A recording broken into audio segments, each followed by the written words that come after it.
네, 오늘 우리는 출애굽기에 나오는 한 이야기 속으로 아주 깊이 한번 들어가 보려고 합니다. 이게 그냥 옛날 이야기가 아니고요. 하나님의 엄청난 권능, 그리고 바로 우리 자신의 마음이 어떤지에 대해서 정말 깊은 진리를 보여주거든요. 자, 저와 함께 그 이야기 속으로 한번 들어가 보시죠. 이야기는 해가 막 뜨기 시작하는 이른 아침에 시작됩니다. 당시 뭐랄까 세계 최강대국의 절대 권력자였던 파라오가 하루를 시작하려고 나일강으로 가고 있었어요. 이 나일강이라는 게 그냥 강이 아니잖아요. 매년 넘쳐 흐르면서 이집트 땅을 비옥하게 만들어주는 말 그대로 고대 이집트의 생명줄 같은 곳이었죠. 바로 그곳으로 파라오가 향하고 있었던 겁니다. 근데 한번 생각해 보세요.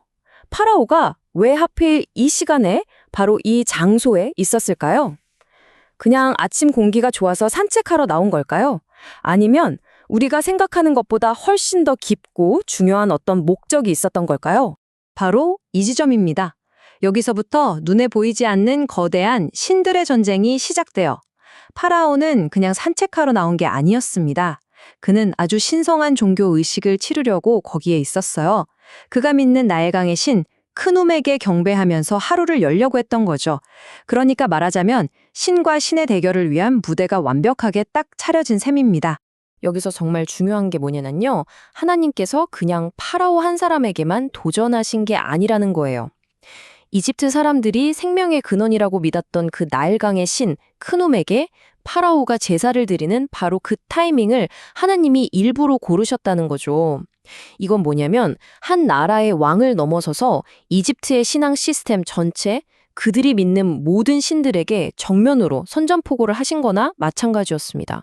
자, 그리고 이제 네 번째 재앙이 등장합니다. 하나님께서는 모세를 통해서 정말 믿기지 않을 정도로 구체적이고 정교한 경고를 보내시는데요. 이 재앙은요, 그 누구도 우연이겠지라고 말할 수 없도록 아주 치밀하게 설계되었습니다. 하나님의 경고는 정말 단호했습니다.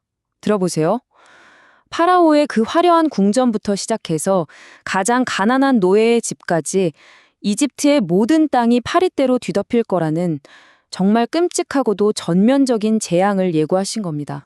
그래서 핵심이 바로 이거예요. 만약 이게 그냥 자연적으로 생긴 재앙이었다면 특정 시간에 콕 집어서 또 특정 장소만 쏙 빼놓고 일어날 수가 없었겠죠. 하지만 하나님은 내일이라는 정확한 시간에 딱 정하시고 이스라엘 백성이 사는 고센 땅은 구별해서 지켜주십니다. 이게 뭘 의미하겠어요? 이 재앙이 절대 우연이나 자연현상이 아니라는 걸 너무나 분명하게 보여주신 거죠. 이건 전능하신 하나님의 의도적인 능력과시였습니다. 성경에서는 그냥 파리라고만 되어 있는데 이게 대체 어떤 파리였을까 궁금하잖아요. 학자들이 이걸 가지고 연구를 많이 했습니다. 여러 가지 가설이 있는데 그중에서 가장 유력한 후보가 바로 이 헛간 파리라는 거예요. 이 파리는요, 우리가 아는 모기처럼 침으로 피를 빠는 게 아니고요. 마치 개가 무는 것처럼 살을 막 물어 뜯어서 피를 낸다고 합니다. 그러니까 그 고통이 정말 상상을 초월할 정도로 끔찍했을 거라는 거죠. 자, 이제 이 재앙이 담고 있는 진짜 핵심 메시지로 넘어가 보겠습니다. 이건 단순히 곤충 때문에 괴로웠다는 이야기가 아니에요. 이것은 이 땅의 주인이 과연 누구냐 하는 주권 문제에 대한 아주 강력하고도 근본적인 선포였습니다. 그 당시에 고대 사람들은요, 신들이 각자 자기 구역이 있다고 믿었어요. 예를 들면 서울에는 서울신이 있고 부산에는 부산신이 있다고 생각하는 거랑 비슷해요.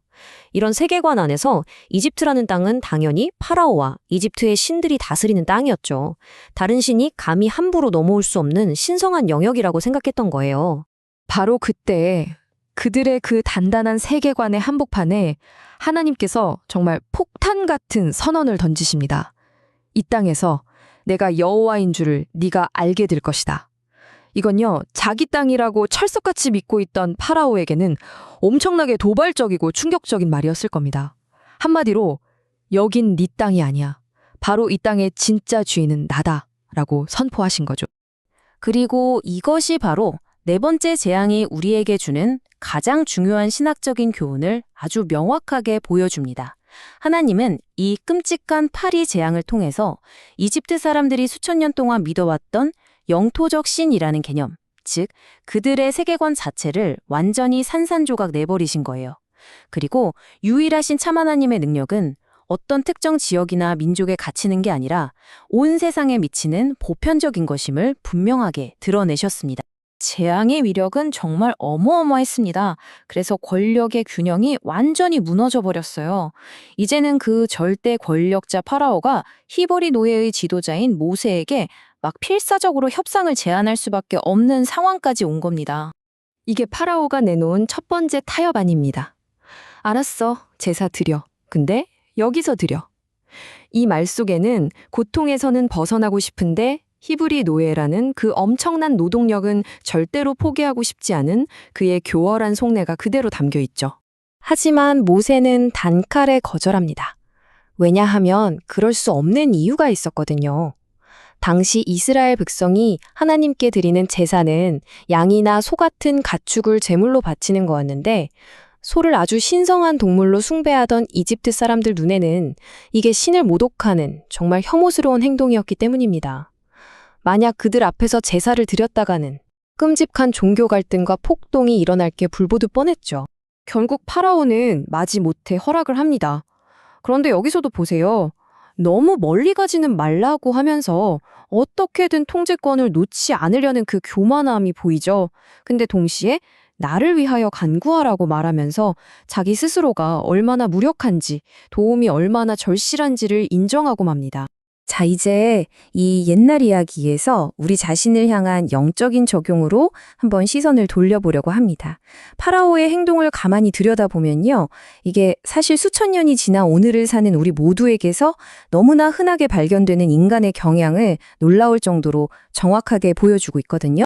파라오의 행동 패턴을 한번 보세요. 1단계, 도저히 감당할 수 없는 고통이 찾아옵니다.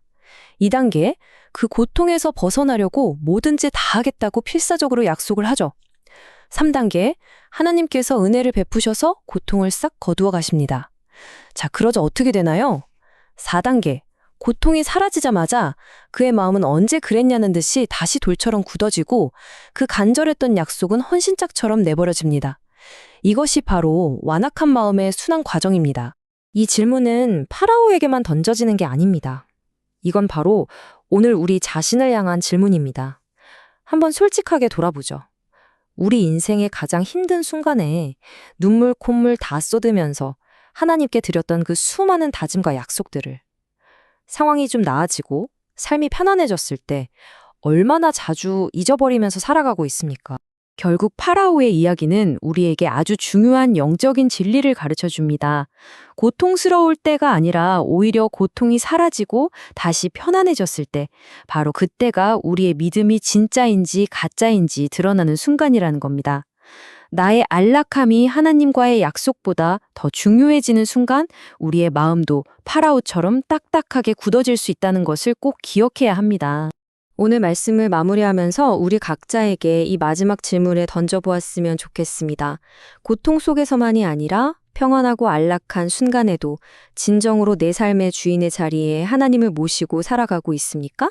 아니면 고통이 사라지자마자 스르륵 다시 내가 내 삶의 주인이 되어버립니까? 내 인생의 왕좌에 앉아 계신 분은 과연 누구입니까? 잠시 눈을 감고 내 삶의 왕좌에 지금 누가 앉아 있는지 한번 깊이 묵상해 봅시다.